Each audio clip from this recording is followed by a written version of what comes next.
ವೇದಿಕೆ ಮೇಲೆ ಉಪಸ್ಥಿತಿ ಇರ್ತಕ್ಕಂಥ ನನ್ನ ಗುರುಗಳಾದ ವಿ ನಾರಾಯಣ ಸ್ವಾಮಿ ಅವರೇ, ನಮ್ಮ ಸ್ನೇಹಿತರಾದ ಸಿ ನಾರಾಯಣಪ್ಪ ಅವರೇ, ಅಡ್ವೊಕೇಟ್ ಆಗಿರ್ತಕ್ಕಂಥ ರಾಜಣ್ಣ ಸರ್ ಅವರೇ, ಸಂಸ್ಥೆಯ ಅಧ್ಯಕ್ಷರಾಗಿರ್ತಕ್ಕಂಥ ಸುಜಾತ ಅವರೇ, ನಮ್ಮ ಬೋಧಕ ಹಾಗೂ ಬೋಧಕೇತರ ಸಿಬ್ಬಂದಿ ಅವರೇ, ಪೋಷಕರೇ, ಎಲ್ಲ ವಿದ್ಯಾರ್ಥಿಗಳೇ, ಇವತ್ತೇನು ನೀವು ಗ್ರಾಜ್ಯುಯೇಷನ್ ಗೌನ್ ಧರಿಸಿದ್ರ, ಇದು ನಿಮ್ಮ ತಂದೆ ತಾಯಿಯ ಪರಿಶ್ರಮ, ಅವರ ಹಾರ್ಡ್ ವರ್ಕ್, ನಿಮ್ಮ ಸಾಧನೆ, ನಿಮ್ಮ ಹಿಂದೆ ಇದ್ದು ನಿಮಗೆ ವಿದ್ಯೆ ಕೊಟ್ಟಿರ್ತಕ್ಕಂಥ ಗುರುಗಳ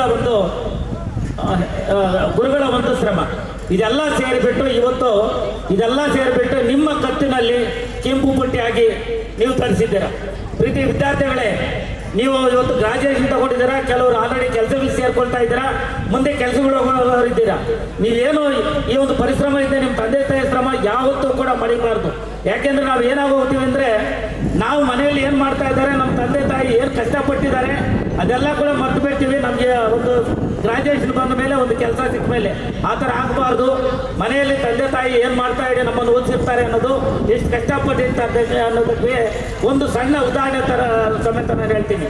ಪ್ರೀತಿಯ ವಿದ್ಯಾರ್ಥಿಗಳೇ, ಒಬ್ಬ ವಿದ್ಯಾರ್ಥಿ ತನ್ನ ಒಂದು ಡಿಗ್ರಿ ಮುಗಿಸ್ಕೊಂಡು ಒಂದು ಒಳ್ಳೆಯ ಮಲ್ಟಿನ್ಯಾಷನಲ್ ಕಂಪ್ನಿಗೆ CEO ಪೋಸ್ಟಿಗೆ ಇಂಟರ್ವ್ಯೂಗೆ ಹೋಗ್ತಾನೆ.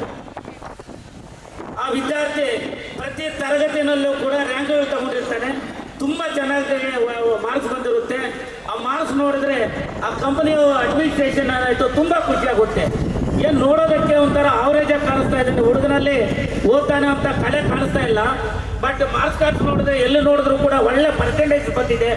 ಯಾವ ಥರ ನೋಡಿದ್ರು ಇದ್ರ ಬ್ಯಾಕ್ಗ್ರೌಂಡ್ ಏನಿದೆ ಅಂತ ಹೇಳ್ಬಿಟ್ಟು ಆ ಇಂಟರ್ವ್ಯೂ ಮಾಡ್ತಾ ಇರ್ತಕ್ಕಂಥ ಅಧಿಕಾರಿ ನೋಡ್ತಾನೆ. ಸೊ ಕರೀತಾನೆ, ಇಂಟರ್ವ್ಯೂ ಮಾಡ್ಬೇಕಾದ್ರೆ ಫಸ್ಟು ಏನಪ್ಪ ಇಂಥ ಒಳ್ಳೆ ಸಂಸ್ಥೆಯಲ್ಲಿ ಓದಿದೆಯಾ, ಮತ್ತು ಇಂಥ ಪರ್ಸೆಂಟೇಜ್ ತಂದಿದೆಯಾ, ಏನು ಇಂಥ ಶಾಲೆಯಲ್ಲಿ ನಿಮ್ಮನ್ನು ಓದಿಸ್ತಾ ಇರ್ತಕ್ಕಂಥ ತಂದೆ ತಾಯಿ ಎಷ್ಟು ಕಷ್ಟಪಡ್ತಾ ಇರ್ತಾರೆ, ಏನು ಮಾಡ್ತಾ ಇದ್ದಾರಪ್ಪ ನಿಮ್ಮ ತಂದೆ ತಾಯಿ ಅಂತ ಕೇಳ್ತಾರೆ. ಆ ಮಗು ಇಂಟರ್ವ್ಯೂಗೆ ಹೋಗಿರ್ತಕ್ಕಂಥ ಹುಡುಗ ಹೇಳ್ತಾನೆ, ಸರ್ ನಮ್ಮ ತಂದೆ ಇಲ್ಲ, ನಾನು ಚಿಕ್ಕವನಿದ್ದಾಗಲೇ ತೀರ್ಕೊಂಡು ಬಿಟ್ಟರು, ನಮ್ಮ ತಾಯಿ ಸರ್ ನನಗಿಲ್ಲ, ಇಂಥ ಒಳ್ಳೆ ಸಂಸ್ಥೆಯಲ್ಲಿ ಓದಿಸಿದ್ದು ಅಂತ ಹೇಳ್ತಾರೆ. ಹೌದೇನಪ್ಪ, ನಿಮ್ಮ ತಾಯಿ ಏನು ಮಾಡ್ತಾರಪ್ಪ ಅಂತ ಕೇಳ್ತಾರೆ. ಸರ್ ನಮ್ಮ ತಾಯಿ ಬಟ್ಟೆ ತೊಳೆಯೋಕೆ ಹೋಗ್ತಾರೆ, ಒಂದು 4 ಮನೆಗಳಲ್ಲಿ ಬಟ್ಟೆ ತೊಳೆದು ಅದರಿಂದ ಬಂದ ಸಂಪಾದನೆಯಿಂದ ನನ್ನನ್ನು ಇಂಥ ಒಳ್ಳೆ ಸಂಸ್ಥೆಯಲ್ಲಿ ಎಜುಕೇಷನ್ ಕೊಡ್ತಿದ್ದಾರೆ ಅಂತ ಹೇಳ್ತಾರೆ. ಸೊ ಆವಾಗ ಇಂಟರ್ವ್ಯೂ ಮಾಡ್ತಾ ಇದ್ದ ಒಂದು ಕಂಪನಿ ಅಡ್ಮಿನಿಸ್ಟ್ರೇಷನ್ಗೆ ತುಂಬ ಇದಾಗುತ್ತೆ.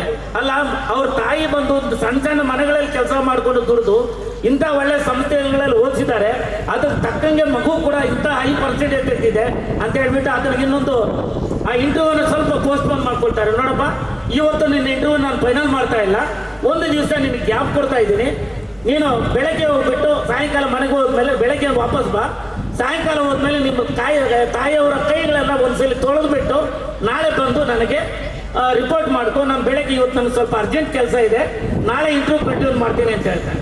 ಸೊ ಅವತ್ತು ಆ ಮಗು ಬರ್ತದೆ, ಆ ಮಗು ಬಂದು ತನ್ನ ತಾಯಿ ಕೈಗಳು ಹಿಡ್ಕೊಂಡು ತೊಳೆಯಬೇಕು ಅಂತ ನೋಡ್ತದೆ.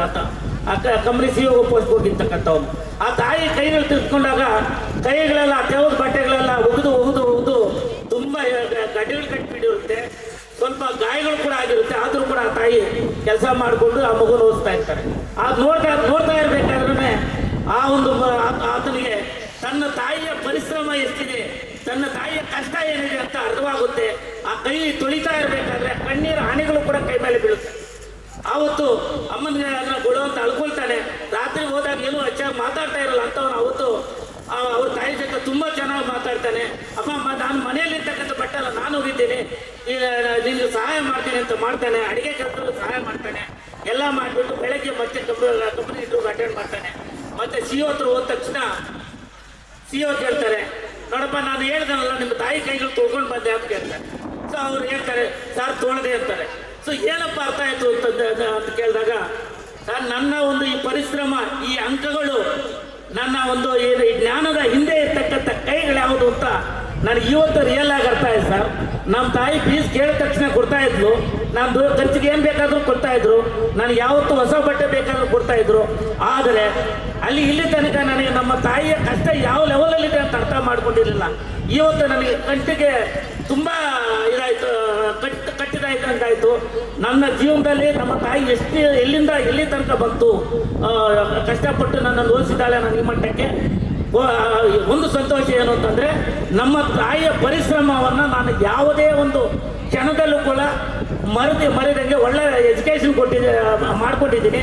ಮುಂದೆ ಒಂದು ಒಳ್ಳೆ ಕೆಲಸ ಮಾಡ್ಕೊಂಡು ನಮ್ಮ ತಾಯಿನ ತುಂಬ ನೋಡ್ಕೊಳ್ತೀನಿ. ಅಷ್ಟೇ ಅಲ್ಲ ಸರ್, ಈ ಕಂಪನಿಗೆ ಏನಾದರೂ ನನಗೆ CEO ಪೋಸ್ಟ್ ಕೊಟ್ಟು ಈ ಕಂಪನಿ ನನ್ನ ಕೈಗೆ ಏನಾದರೂ ಬಂದರೆ ಪ್ರತಿಯೊಂದು ಎಂಪ್ಲಾಯಿಯ ಕಷ್ಟ ಏನು ಇರುತ್ತೆ ಅಂತ ಅರ್ಥ ಮಾಡಿಕೊಂಡು ಪ್ರತಿಯೊಬ್ಬರ ಪರಿಶ್ರಮವನ್ನು ಗುರುತಿಸಿ ಈ ಕಂಪನಿನ ಮೇಲ್ದರ್ಜೆಗೆ ಎತ್ಕೊಂಡು ಹೋಗ್ತೀನಿ ಅಂತ ಹೇಳ್ತಾರೆ. ನನಗೆ ಬೇಕಾಗಿದ್ದು ನಿಜವಾಗಲೂ ಕಷ್ಟಪಡ್ತಕ್ಕಂಥದ್ದು ಗುರುಸ್ತಕ್ಕಂಥದ್ದು ಬಿಟ್ಟರೆ ನಿನ್ನ ಅಂಕಗಳಲ್ಲ ಅಂತ ಹೇಳ್ಬಿಟ್ಟು ಆ ಕಂಪನಿಯಲ್ಲಿ CEO ಪೋಸ್ಟ್ಗೆ ಅದನ್ನು ಸೆಲೆಕ್ಟ್ ಮಾಡ್ತಾರೆ. ಪ್ರೀತಿಯ ಮಕ್ಕಳೇ, ನಮ್ಮ ತಂದೆ ತಾಯಿ ಎಷ್ಟೊಂದು ಹಾರ್ಡ್ ವರ್ಕ್ ಮಾಡಿರ್ತಾರೆ ಅಂತ ನೀವು ಗಮನಿಸಿದ್ರೆ ಗೊತ್ತಾಗುತ್ತೆ. ಇವತ್ತು ಡಿಗ್ರಿ ಆದಮೇಲೆ ಒಂದು ಮಾರ್ಕ್ಸ್ ಕಾರ್ಡ್ ಬಂದ ಮೇಲೆ ನಾವು ತಂದೆ ತಾಯಿ ಮೇಲೆ ಡಿಪೆಂಡ್ ಆಗಬೇಕಾಗಿಲ್ಲ. ಯಾಕೆಂದರೆ ಎಜುಕೇಷನ್ ಆಗಿಬಿಟ್ಟು ಒಂದು ಜಾಬ್ ಹೋದ್ಮೇಲೆ ಇನ್ನೇನು ಇನ್ಕಮ್ ಬಂದಿದೆಯಲ್ಲ, ನನ್ನ ಸಂಬಳ ನಂದಲ್ಲ ಅಂದ್ಕೊಳ್ತೀವಿ. ಬಿಟ್ಟು ದಯವಿಟ್ಟು ಅವರು ನಿಮ್ಗೆ ಒಳ್ಳೆ ಶೂ ಕೊಟ್ಟಾಗ ಅವರು ಒಳ್ಳೆ ಚಪ್ಪಲಿ ತಗೊಂಡಿರಲ್ಲ. ನೀವು ಬಟ್ಟೆ ತಗೊಂಡಾಗ ಅವ್ರ ನಿಮ್ಮ ಬಟ್ಟೆ ಕೊಡಿಸಿದಾಗ ಅವ್ರು ಹೊಸ ಬಟ್ಟೆ ಹಾಕಿದ್ದಾರೆ ಅಂತ ಒಂದು ಸಲ ಗಮನಿಸಿ ನೋಡಿ. ನಿಮ್ಮ ರೀಕಾಲ್ ಮಾಡ್ಕೊಳ್ಳಿ. ನಿಮ್ಮ ಬರ್ತ್ಡೇಗೆ ನಿಮಗೆ ಕೊಟ್ಟಿರ್ತಾರೆ, ಅವ್ರು ಹಳೆ ಬಟ್ಟೆ ಒಗೆದು ಹಾಕ್ಕೊಟ್ಟಿರ್ತಾರೆ. ಎಷ್ಟೋ ಜನ ವೆರಿ ರೇರ್ ಕೇಸಸ್ಸು ಅದರ ಇರ್ತಾರೆ. ಬಿಟ್ಟು ಈ ಥರದ್ದೆಲ್ಲ ಸ್ವಲ್ಪ ಅರ್ಥ ಮಾಡ್ಕೊಳ್ಳಿ. ನಿಮ್ಮ ಪ್ರಥಮವಾಗಿ ಬರ್ತಕ್ಕಂಥ ಸಂಬಳದಲ್ಲಿ ನಿಮ್ಮ ತಾಯಿಗೊಂದು ಸೀರೆನೋ ನಿಮ್ಮ ತಂದೆಗೊಂದು ಶೆಡ್ಡೆ ತಗೊಂಡು ಬಂದರು ಅವ್ರ ಜೀವನದಲ್ಲಿ ಮರೆಯೋಕ್ಕಾಗಲ್ಲ. ಯಾಕೆಂದ್ರೆ ನಿಮ್ಮ ದುಡ್ಡಿಗೋಸ್ಕರ ಅವ್ರು ಯಾರು ಕೂಡ ಇದು ಮಾಡಿರಲ್ಲ. ನಿಮ್ಮ ಬೆಳವಣಿಗೆ ಮಾತ್ರ ಅವ್ರ ಮೈಂಡಲ್ಲಿ ಇರುತ್ತೆ. ಬಿಟ್ಟರೆ ನೀವು ಬಂದು ಅವ್ರನ್ನ ಸಾಕ್ತೀರಂತಲ್ಲ. ದಯವಿಟ್ಟು ಅವರ ಕಷ್ಟನ ಮರೆಯದಂಗೆ ಅವರ ಇಳಿ ವಯಸ್ಸಿನಲ್ಲಿ ಯಾವುದೇ ಕಾರಣಕ್ಕೂ ನಿಮ್ಮ ಚಿಕ್ಕ ಮಗುವಿನಿಂದ ಎಷ್ಟು ಕಷ್ಟಪಟ್ಟು ಬೆಳೆಸಿರ್ತಾರೆ ಯೋಚನೆ ಮಾಡ್ಕೊಳ್ರಿ. ನಿಮ್ಮ ಚಿಕ್ಕ ಮಗುವಿನಿಂದ ನಿಮ್ಮ ಒಂದೊಂದು ಸ್ಪೂನ್ ಫೀಡ್ ಮಾಡಬೇಕಾದ್ರೂ ಊಟ ಫೀಡ್ ಮಾಡಬೇಕಾದ್ರೂ ಅವ್ರು ಊಟನ ಮರ್ತಿರ್ತಾರೆ. ನೀವು ಒಂದು ತುತ್ತು ತಿನ್ನಲಿಲ್ಲ ಅಂದರೆ ಅವ್ರು ಹತ್ಕೊಂಡು ಕೂತಿರ್ತಾರೆ. ನೀವು ಕೆಳಗಡೆ ಬಿದ್ದರೆ ಅವ್ರ ಗಾಯದಕ್ಕಿಂತ ಜಾಸ್ತಿ ನೋವು ತಿಂದಿರ್ತಾರೆ. ಪ್ರತಿಯೊಂದು ಹಂತದಲ್ಲೂ ಅಷ್ಟೇ.